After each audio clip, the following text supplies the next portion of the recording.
पिनाक की कहानी, जो शिव का दिव्य धनुष है, स्वर्ग में नहीं बल्कि नश्वर ऋषि कण्व से शुरू होती है। जंगल में गहरा कण्व के तीव्र तप ने ऐसी आध्यात्मिक ऊर्जा उत्पन्न की कि प्रकृति ने खुद जवाब दिया। पृथ्वी से एक अकेला चमकदार बांस का अंकुर निकला। यह कोई साधारण बांस नहीं था। यह कण्व की भक्ति से भरा हुआ था, दिव्य प्रकाश से चमक रहा था और हीरे जैसी ताकत रखता था। देवताओं ने इसका महत्व पहचाना। एक पवित्र सामग्री, मानवीय प्रयास और दिव्य कृपा से जन्मी। यह दिव्य बांस महानता के लिए तय था, दुनिया में दिव्यता को प्रकट करने के लिए विश्वास की शक्ति का एक प्रमाण। ब्रह्मांड ने पदार्थ प्रदान किया था। अब यह अपनी क्षमता को अनलॉक करने के लिए एक शिल्पकार का इंतजार कर रहा था। इस प्रकार उस बांस की यात्रा शुरू हुई जो महान पिनाक बन जाएगा। भगवान ब्रह्मा ने बांस की शक्ति को देखकर इसे दिव्य वास्तुकार विश्वकर्मा को सौंपा। ब्रह्मा ने विश्वकर्मा को एक ही डंठल से 2 धनुष बनाने का आदेश दिया, प्रत्येक ब्रह्मांडीय शक्तियों का एक दर्पण। दिव्य कौशल के साथ विश्वकर्मा ने बांस को फाड़ दिया और 2 शक्तिशाली हथियार बनाए, विष्णु के लिए शारंग और शिव के लिए पिनाक। शारंग ने संरक्षण और व्यवस्था का प्रतीक था, पिनाक विघटन और परिवर्तन की शक्ति का। ये केवल हथियार नहीं थे बल्कि ब्रह्मांड की द्वैतता के प्रतीक थे, सृजन और विनाश। ब्रह्मा प्रसन्न होकर इन ब्रह्मांडीय उपकरणों को उनके नियत धारकों को वितरित करने की तैयारी कर रहे थे।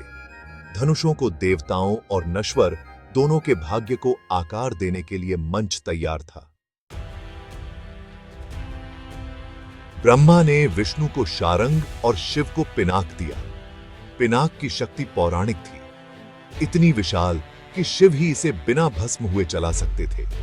शिव के हाथों में पिनाक सिर्फ एक हथियार नहीं था बल्कि उनकी ब्रह्मांडीय भूमिका का विस्तार था, चक्रों को समाप्त करना और नई रचना के लिए रास्ता बनाना।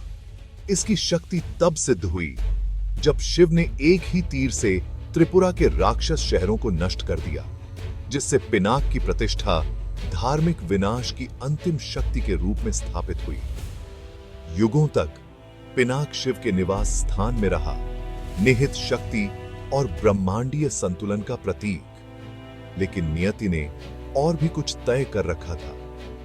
धनुष की यात्रा अभी खत्म नहीं हुई थी। जल्द ही यह दिव्य हाथों से एक नश्वर राजा के महल में चला जाएगा। पिनाक की कहानी का अगला अध्याय खुलने वाला था।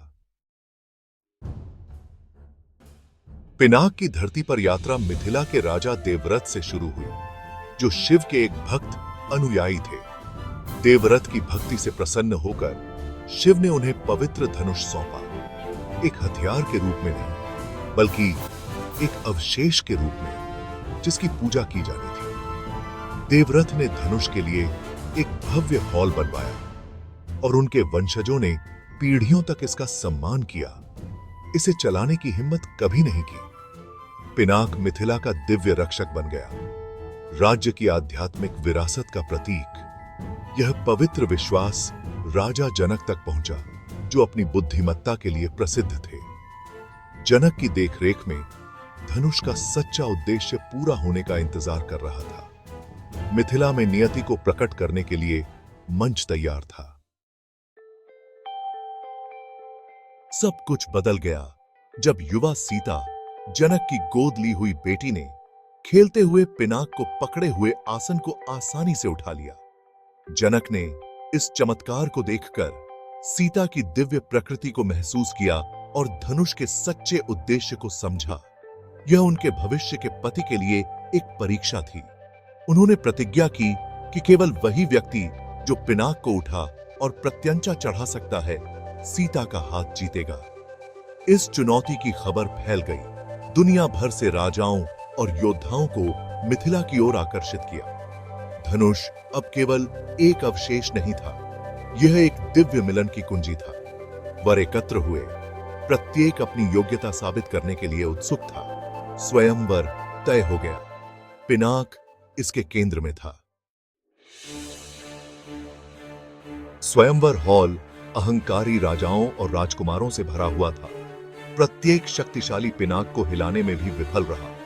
लंका के दुर्जय राजा रावण ने इसे थोड़ा उठाने में कामयाबी हासिल की, लेकिन अंततः वह विनम्र और पराजित हो गया। हॉल में निराशा भर गई, कोई भी योग्य नहीं लग रहा था।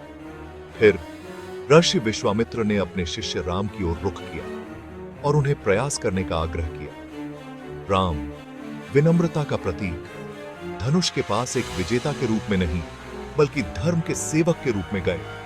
वह अपने गुरु के आदेश पर उठे, किसी भी प्रतियोगिता से बड़ी नियति को पूरा करने के लिए तैयार थे। राम का दृष्टिकोण श्रद्धा से चिह्नित था, अहंकार से नहीं। सत्य का क्षण आ गया था।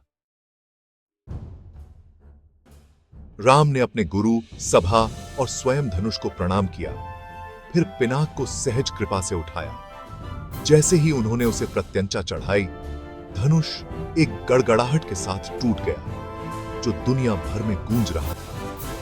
यह कार्य विनाश नहीं था, बल्कि ब्रह्मांडीय नियति की पूर्ति थी। विष्णु और शिव की ऊर्जाओं का मिलन। जनक का दुख खुशी में बदल गया। सीता ने राम को माला पहनाई, उनके दिव्य मिलन को सील कर दिया।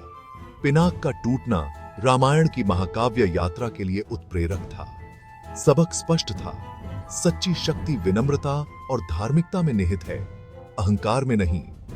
केवल वही जो एक उच्च उद्देश्य की सेवा करता है, सबसे बड़ी शक्ति में महारत हासिल कर सकता है। इस प्रकार पिनाक की कहानी बनी रहती है, धर्म की जीत का एक शाश्वत प्रमाण।